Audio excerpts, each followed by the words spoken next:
My local We recording. got copy. We'll just. Hi, everybody. We're here. Hi, team. Hi, team. All right. Welcome. You've joined us live, so you can hear us. Join us live. You're going right into it. We're going right into the show, baby. Patreon.com/the URL. All right. Let's clap it up in 3, 2, 1. It's a thing. Oh yeah, that's the name of it. Patreon.com/. I know there's a lot. There's times when I've blithely on Cord Killers been like, so support us on Cord Killers at patreon.com/DTNS. And Brian's like, you mean Cord Killers? And I have to be like, yes, what I meant was Cord Killers. And then we all have a good laugh and hope that Tom has been able to talk until Molly Wood's video restarts. And turns out, no, it did not. Well, I'll also help fill some time here, Tom. In a similar vein, I have found out that it is not smart by default for all emails where you want feedback to name those feedback at website or podcast, because the job that I work at 9 to 5, I decided feedback at CISO series was a really good email to set up. Yeah. Except every single time I want to say feedback at it's a thing.me. Which is not appropriate. No, that's the thing. It's the start, right? Feedback at patreon.com/ like, yeah, it's always that. It's a zero confidence situation. I'm going to remove her from the stage temporarily. Yeah. Although the anticipation of that spinny loading guy was really great. It was the tension was palpable. I palped. I could palp it. Totally palped. Yeah. Man, I've been palping that tension. That starts to sound like maybe I shouldn't repeat that. This is where if I'm in the space capsule, I pull up and I turn that knob that says abort, and we go back to Earth after that one. Yeah. That's my dream. You know what piece of tech I discovered existed yesterday? What?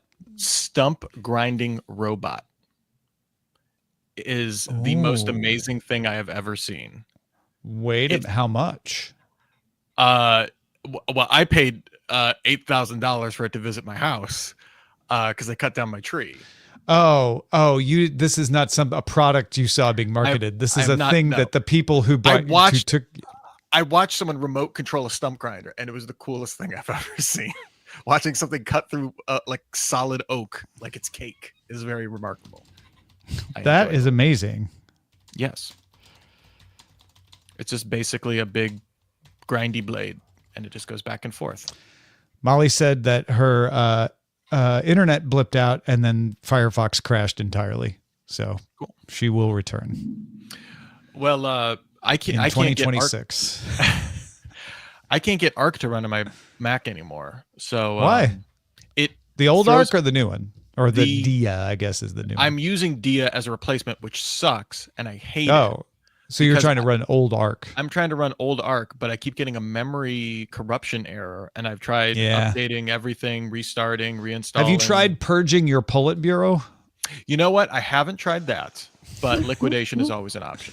I found I'm good. I zapped the PRAM. You got to zap the PRAM. Yeah? You got to zap the PRAM. You got to have it full of palp, too.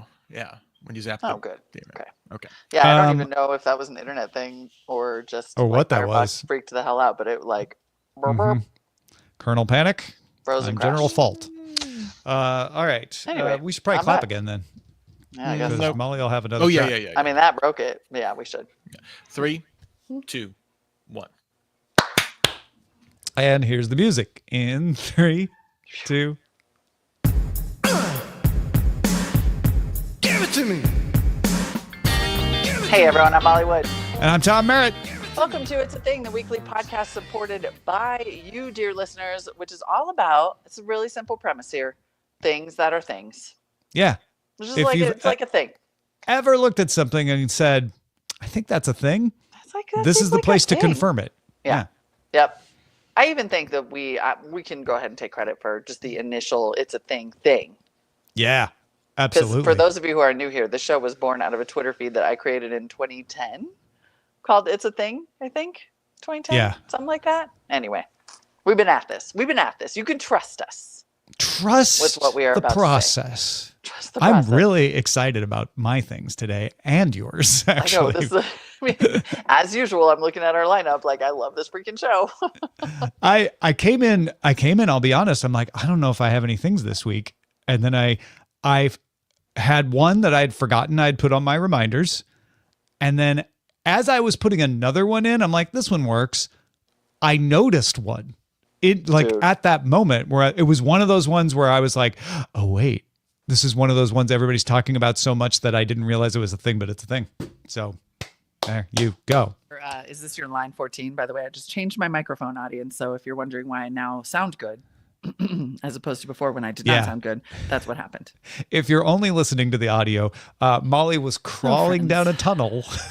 And now she's out. Tunnel. And now I'm out of the tunnel. Ta-da! Yay, out of the tunnel. I'm on the road. I'm taping on the road like Tom was last week, so things are a little dodgier than usual. Anyway, yes, I'm glad that you now made it your first thing to talk about, because please tell me everything immediately. It's not, like, it was line 14. It's now line 13 because I realized the transition was too good to resist. The Netflix movie K-pop Demon Hunters. So it sounds like you are also aware of this. No, I am not, and I would like to be aware of it immediately. Okay. This is made by the same people who did Spider-Verse animation. It's an animated movie on Netflix. Oh, it's a movie.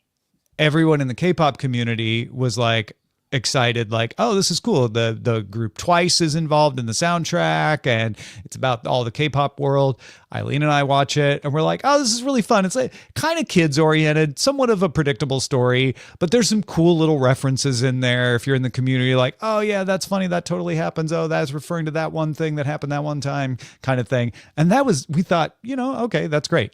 Mm-hmm. Then Eileen's sister, who's sort of into K-pop, but not as much as Eileen, is like, oh my God, did you guys watch K-pop Demon Hunters? It's so great. I love the songs in there. And then I started getting people from all walks of life, including in person at a creator workshop and, DTNS listeners going like, hey, did you watch K-pop Demon Hunters? I'm like, are you just asking me this because you heard about it? And apparently people love this song so much so that right before the show, I noticed that the song Golden from the movie is the number 4 on Apple Music worldwide on the global chart. Whoa. Like right there with Morgan Wallen and Drake. Like, so yeah. Yeah. And then I looked around for a little more validation, and NPR noting that the album soundtrack popped into the top 5 of the Billboard Top 200 this week. Billboard's got all kinds of stories about it. So yeah, I think even the soundtrack more than just the movie is trending. And Eileen and I were talking about it. We're like, these songs are fine, but they're not songs that I'd be like, oh my gosh, you have to hear. And then we realized something. Her sister, big fan of Wicked. These songs got kind of a little Broadway tinge. And I think there's a crossover of like Disney fan, Netflix viewer, Broadway, Wicked kind of thing that is propelling this higher than I would have expected. Well, also, it is, according to this article, and I just clicked through the Netflix Top 100, it's number 2. Yeah. On the Netflix chart, like its own chart of after Old Guard 2. That is bonkers. I gotta watch that. I've never heard of this. This is amazing. And it's fun. I think it's like an hour and a half, so it's not like a super long commitment of your time. Yes, it's great animation. Not everybody loves that style, but if that style doesn't bother you, I think it looks good. And it's not going to surprise you. You're kind of going to know where it goes. But I think there's also an element to the story of, it's the demons are trying to co-opt our thing and use it for evil. Let's fight them. That resonates too in the story. So totally. So you're saying it's like it's resistance coded.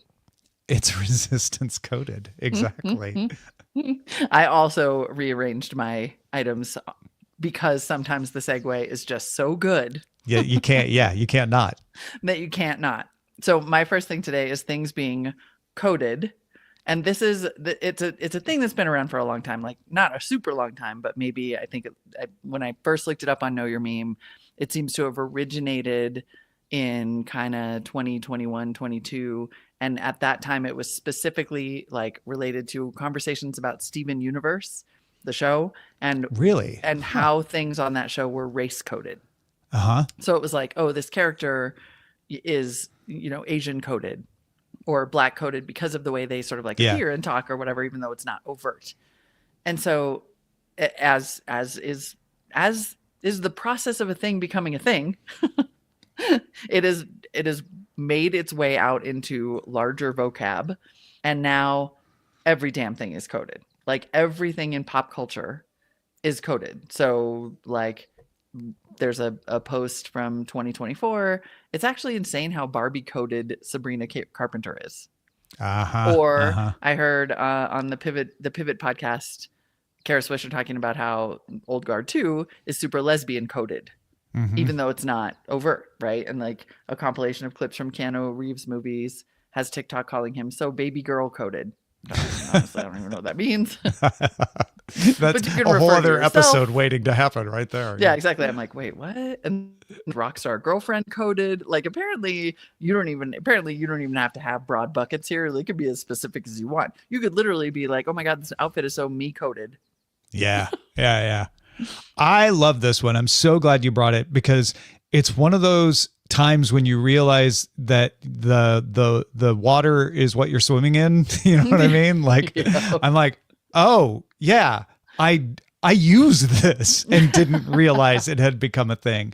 And in the swirling mists of my memory, I sort of think that it's always been there in an academic sense. Like maybe that's where I first heard it was in grad school where like, well, and this is, very patriarch coded sort of thing. Like maybe it had been kicking around. I wouldn't swear by that, but there's part of me that feels like, yeah, I sort of have a tickle of knowing this in school. And that now in the past few years, like you're saying, it has broken into the mainstream and just is being used for everything. To describe every pop culture thing, totally. There's a great, and I actually found this great piece in Yahoo, of all things on yahoo.com, about the linguistics of it and the evolution and how it's like, let's see, she says, the modern use of coded is what sociolinguists call indexical. An indexical link refers to the relationship between linguistic form and social information. And so the way you use coded indexes social group membership. And so you're like, oh, this is coded to my group. And so I can put it in the big the big mental card catalog that means me, my group, or some other group. Yeah. Anyway, it's fun. It's super fun. Yeah. Now, my head's going to Dunbar's number and like, oh, you've got, 150 people in your thing.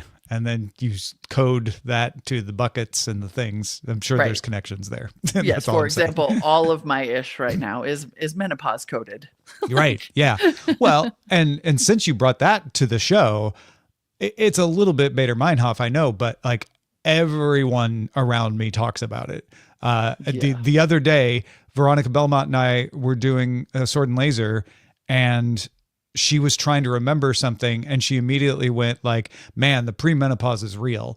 And I didn't have to ask, what do you mean? I immediately knew what she meant. Like, totally. Yes. Thanks to, I think, this show and also society at large. Like we all. Yeah, absolutly. Yeah. Society at large is menopause coded right now. Let's be real. It is. It actually is. That's true. Yep.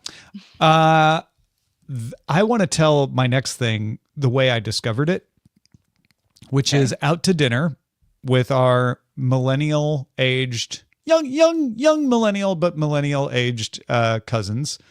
And she was talking about the Gen Zs that she works with at work. Yeah. And how one of them came in one day and said, "What's up, chat?" And she was like, What are you talking about? who do you mean? Who are you? And the person was like, "Oh no, so sorry. I just mean like, hello to everyone." And that was her discovery of this.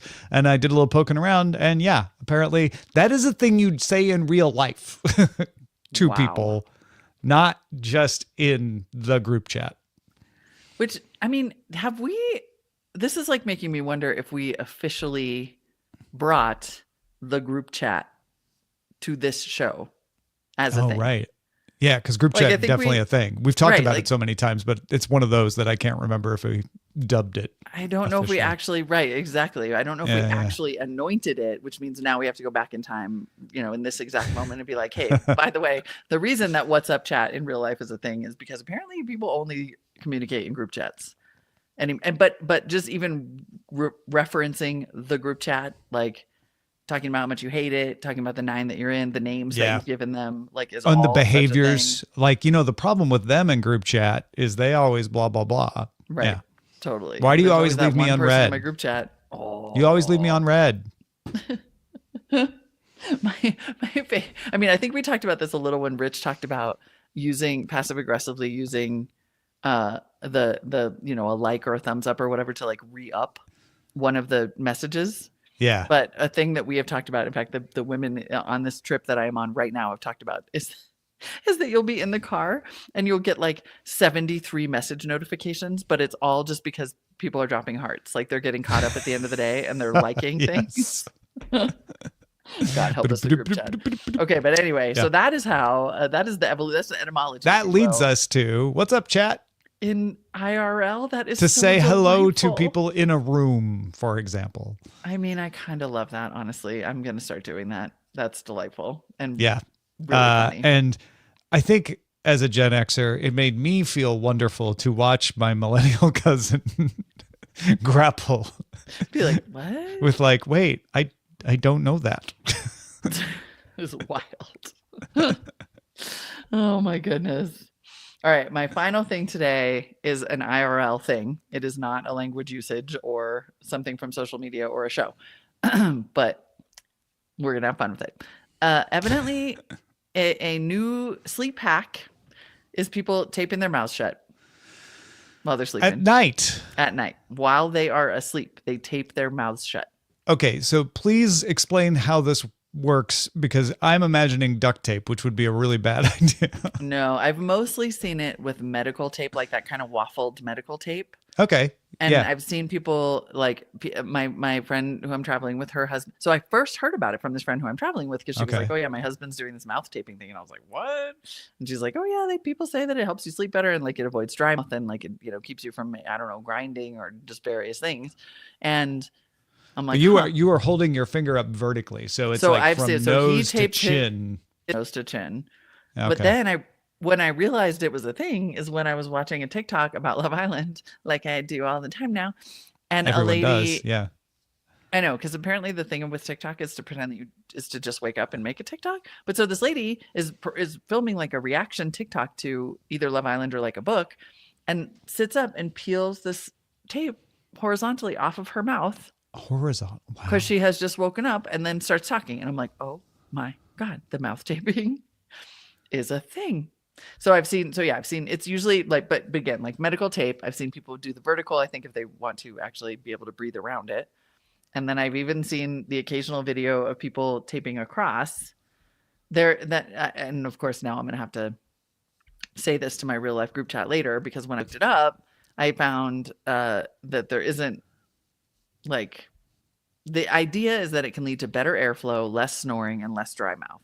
Okay. And improve your sleep quality. Because that's a meta thing, the whole like sleep apnea, snoring, sleep quality in general, honestly. Yeah. Oh, absolutely. Like everybody's trying to figure out how to sleep better. And so like this is one of those where the evidence is mixed, but the people who are trying it, like, my friend's husband is like, yeah, it really helps.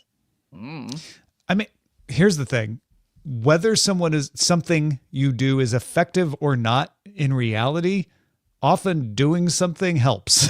Yes. Totally. You know what I mean? So yeah. I'm not saying that disproves this. I'm just saying, like, taking an action could be the thing that alleviates the anxiety that then helps you do better. But also things have a placebo effect.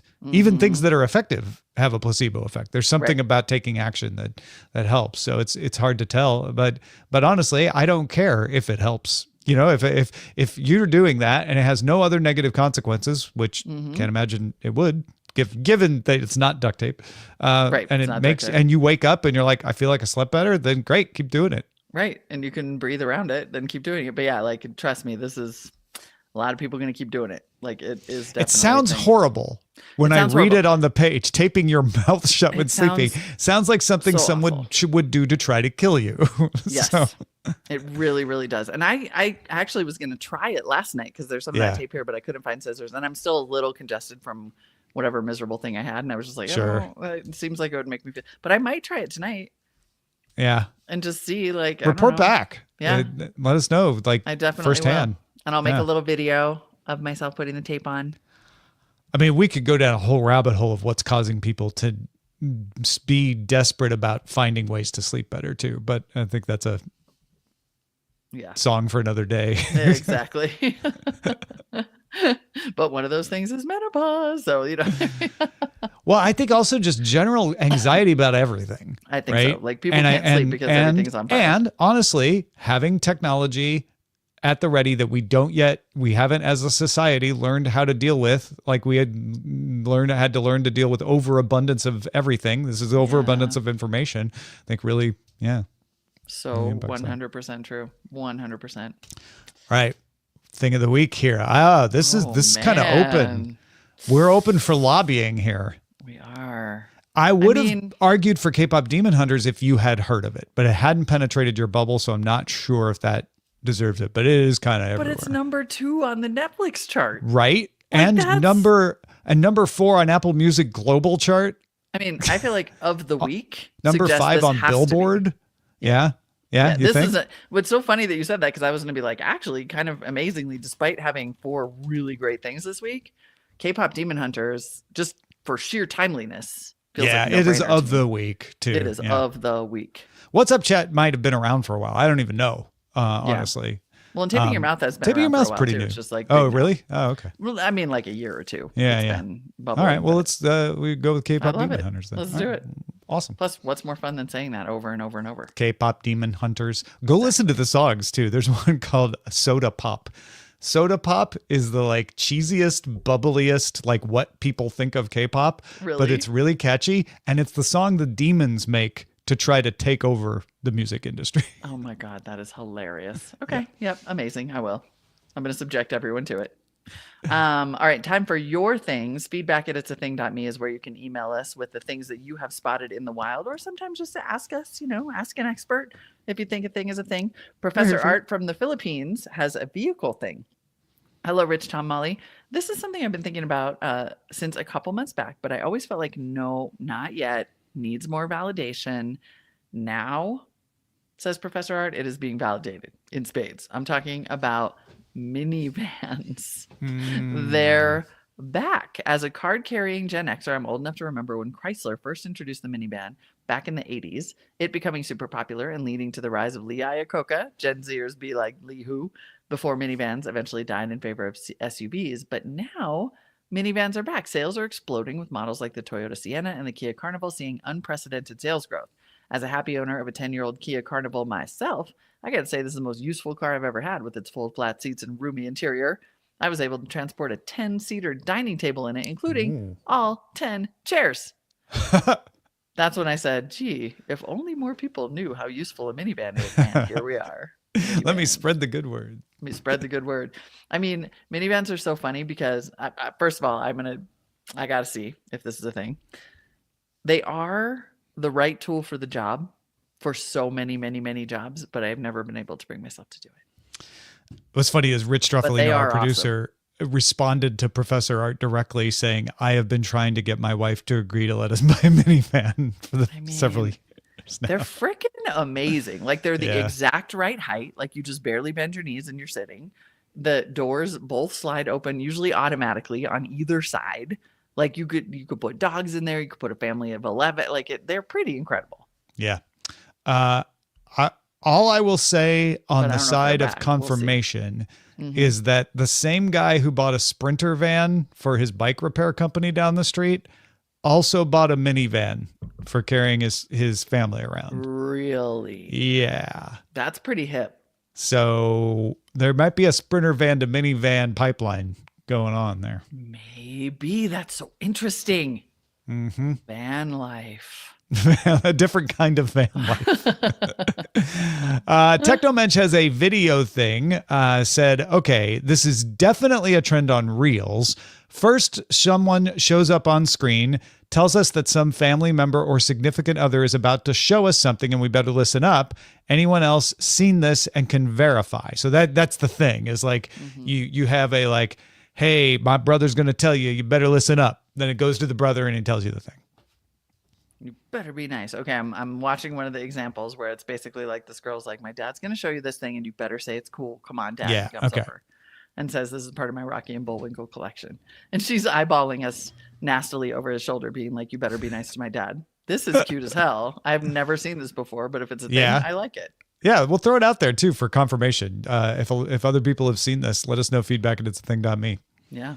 West Bay Stars mentioned on our Discord about an audio trend and said, Tom said that over-the-ear headphones are something he's seeing out and about on this morning's DTNS 5052. I second that. I have seen a number of young people, college age, during my afternoon walks wearing over-the-ear headphones here in Yokohama. They're usually a pastel color. David chimed in with a confirmation. I see a ton of people on the train or walking around the Melbourne city center with over-the-ear headphones on. I do wonder if it is for noise canceling, particularly on the train. They're a thing. Yeah. I also think that you get past the social awkwardness when you have earbuds in. Yep. People may not notice or just don't think it's that big of a deal. Yep. And I used to always take my earbuds out when I would talk to somebody, and I kind of just got out of the habit because nobody seemed to care. Whereas over-the-ear headphones clearly they message, I can't hear you. Yeah, that's leave me alone coded. It's leave me alone coded, exactly. Yeah, well, I also think I saw the doctor recently, and she was just like, every one of my clients has like impacted earwax. I mean, I think the in-ear buds, yeah, it's uncomfortable. Like it jams your earwax, and like I think people are just like, yeah, this is actually, and they're gross. They get dirty. Yeah, like and the over-the-ear headphones always will sound better, right? Yeah. All things 100%. Being equal, obviously, bad over-the-ear headphones might sound worse than good earbuds, but when you have that ability, to wall it off, it's easier to make it sound better. But no, you're absolutely right. Like all the young people I see now have big old over-the-ear headphones, and most of them look like some version of AirPods Max. I don't know how they're affording them, but they're often the pastel ones probably are AirPods Max, although I think Sony makes some pastel ones too. So yeah. I did see that they were on sale for $3.99. I'm tempted. $3.99. Yeah, right. Yeah. That's how much it costs to make them. That's a thing that's generational. If someone thinks $3.99 could mean $3 versus obviously $300 every time. What are you talking about? Time. Exactly. Oh my goodness. Thank you for your emails. Feedback at it'sathing.me. You contribute directly to the show in the form of content. Thank you also to the folks who contribute to the show in the form of Shimone at patreon.com/itsatthing. We are so grateful to you. It is the reason that we can do the show every single week. Especially our gratefulness and love goes to our shout out patrons, those of you who support us at the highest level and who get shout outs in a form like on no other podcast. Indeed. In fact, this week's shout outs are based on over-the-counter medication slogans.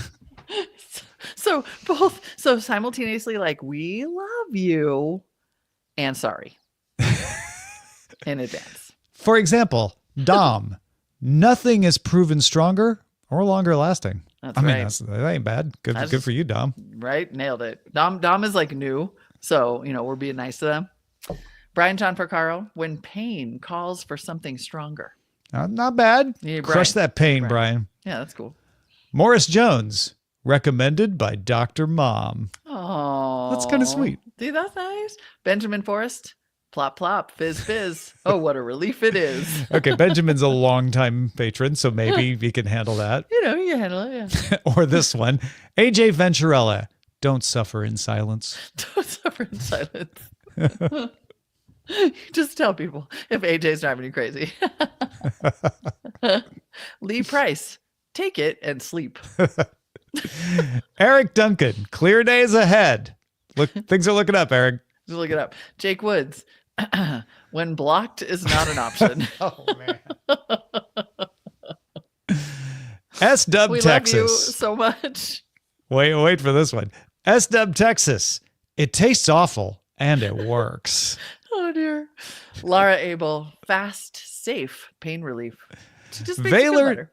Valor Trucks, the great taste kids of. Oh dear. Oh dear. Oh dear. Oh dear. AB puppy all day strong, all day long. There we go. Now we're talking. Then poor Louis Santamore, use only as directed. Use his strength. It's not exactly a slogan so much, but yeah, no, that works. Don't ad lib. Mike Akins. Here's the great thing about Mike Akins. Supports us at the shout out level and also thins and loosens mucus. So that is so great of him. That's so great. Which I know sounds gross, but it's an important thing. That's huge. It's huge. Yeah. And finally, how do you spell relief? Kevinsill. Kevin Sill. We adore you, patrons. We just could not love you more. We are so grateful to you for your support, and thank you for listening. If you want to become a member, you can do so without having to be humiliated weekly in the shout outs. You could just get an ad-free RSS feed and chat along live with your fellow patrons in the Discord when we record each week. Patreon.com/itsatthing. One more time. You can also support the show by buying merch. We got lots of cool merch. Go check out our shopping page. itsathing.me/shop. See you next week. Bye, everybody. Bye.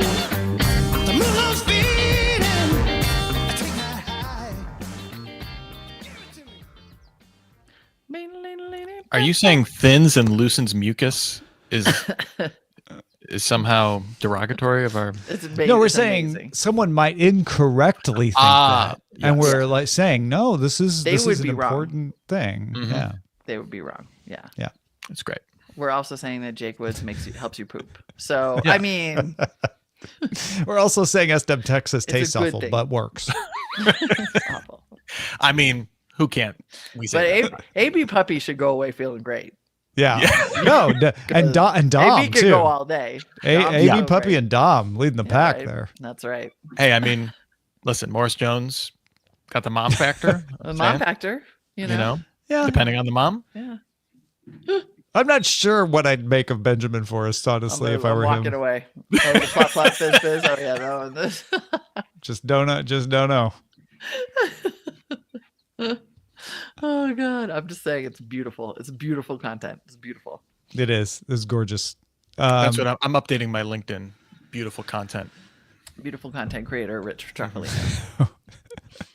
I had on there as a joke, and I forgot I had it on there for like years as a joke. Like I saw someone wrote "deep thinker" on their LinkedIn profile. Oh yeah. And I was just like, I can't believe that. So I had to add it to mine, and then like not realizing people were like, man, what a pump. So I changed it to deepest thinker. You couldn't hear the clear. Yeah. Right. Satirical. Deepest thinker. He used to have, I can't remember if it was on Facebook or LinkedIn, but it was like you could, put interests. And I remember Lindsay Turrentine texting me one day and just being like, I just noticed that one of your interests is internet. And I was like, well, that is true, though. Electricity, also a prime interest of mine. Electricity. You've heard of internet? Water. Eyeballs, water. Calories. Yes. Electricity. I'm into them. Electricity. Amazing. My bio on everything is based on my Twitter bio. I would like to somehow find out, if I could, when I changed my Twitter bio to this, because it became podcaster coffee achiever on everything after that. Oh, really? Yeah. I do remember having podcaster in my Twitter bio and adding coffee achiever to it, thinking like, oh, that's funny. Like 15 years ago. I mean, but it's never, I can't remember a time when you were not. When the Twitter was a young. Coffee achiever in my mind. Yeah. But it was something else before that, and I have no recollection what it was. Well, your profile would have been public, right? Yeah. So it should it's have been discoverable. theoretically indexed. Yeah. Oh, yeah. Right. At the Wayback Machine, perhaps. That's an adventure. That's an adventure to go on. Well, and I don't remember when they added bios to the profile either. Yeah. I don't know if that was even always there.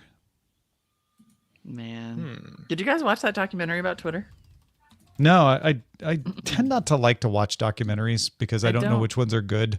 So please tell me, is it good? I don't really either. And luckily I know someone now who's really into documentaries. But yeah, it was actually, and I don't like to watch documentaries about stories I already lived, right? Like I'm just like, eh. Yeah. But it was actually excellent. Good. Okay. Yeah, Well, awesome. the like breaking the bird or whatever. Yeah, it's like 3-parter, and it is really good. And it just like it's very good about kind of like it definitely shows you the places where it went wrong. I mean, I maintain and will maintain until the end of time that if Twitter hadn't killed Vine, no way would they have been in a position for Elon to buy it. Like Vine was the best thing they had, the fastest growing product, and they killed it right before like TikTok.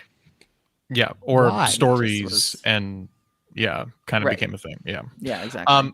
Tom, your bio as of May 2007 was aging geekster. Yes, I just saw that. Wow, bro.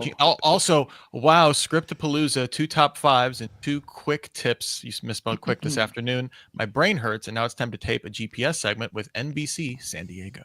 Agent Geekster was my my first bio, and then I changed it to Coffee Achiever and added podcaster. I had it backwards in my mind. Oh. I changed it from Agent Geekster to Coffee Achiever, and then later added the podcaster to it. Damn. But How are yeah, you finding all this? January 7th, 2007, eating curry and waiting for Channel 7 to arrive. Man, those were the Those good were the- old days. Yeah. Making Buzz Out Loud lineup. Stretching. Thinking about snacks. I'm preparing for Buzz Out Loud. These are all January 7th at CES, by the way. Oh, the same to right, totally. Oh, it was nice not to have the burden of being interesting. Yeah, no one saw these. No one wanted us Well, to be. I mean, so much of those are triggered by the prompt, because I remember like Yeah. when Facebook It said, changed "What like are you their doing?" status. Yeah. And it would be like, I'll just say it. I'm not performing, I'm broadcasting, or there's a difference there, I guess. I don't know. It was the ethos. I mean, the ethos was, what are you doing right now? Like, it was just like, that's all we ever want to know from you. Yeah. I think this is my first post on Twitter sitting at the CNET booth at CES, 9:02 a.m. January 7th. Because I'm pretty sure, I definitely remember Veronica coming over like, are you not on Twitter? You don't know what this is? You need to set up an account right now. And so I did that. And that I feel like that's what I wrote, because it was like, what are you doing? I'm like, I'm sitting at the CNET booth. You're It's, like, yeah, "I'm that's here." what I'm doing. Yeah. Mine was later, I know, because I got on so mine was only a couple months later, like in March or April, because I was at home. I had just had Eli. I had literally just given birth, and I had this like infant. And finally I was like, actually, yeah, I can handle 120 characters at a time, or 140. Like that works. Yeah. And I got on then. The best part about this is I have two friends, Nicole Lee and Veronica Belmont. Aw, That's a solid top 2. that's a solid top 2. What is this with friends tab? I think this is before @replies, how they like, yeah, because there's all these other, What do you maybe on, like, this the is Wayback things Machine? people I Yeah. followed. Do you see any Y-Frog links? Well, because what I see is Irina Slutsky, ESPN Major League Baseball, Rafe, Biggie Paws, which is Eileen's, Nicole Lee, like, wow, this is, yeah, I don't know what made it into this tab. It's so I weird. don't know. Maybe I should look. That is bizarre. So far, three Right. PR people have asked for extensions to nominate clients to the WebWare 100. Lame. Nominations have been open since April 15th. Was that Rafe? Yes. Like I can't tell. Like I can't tell. You can identify. Oh, I can hear that grumpy old man in my head right Yeah. now. That's beautiful. And then Eileen posted, turning the computer off for the night. Oh, I might have to look this up at some point. But Made a right friend. now, I should let the other women come upstairs. Yes. Thank you, everybody, for watching or listening. We'll talk to you later. Goodbye. See you next Goodbye. week. Bye. Give it to me.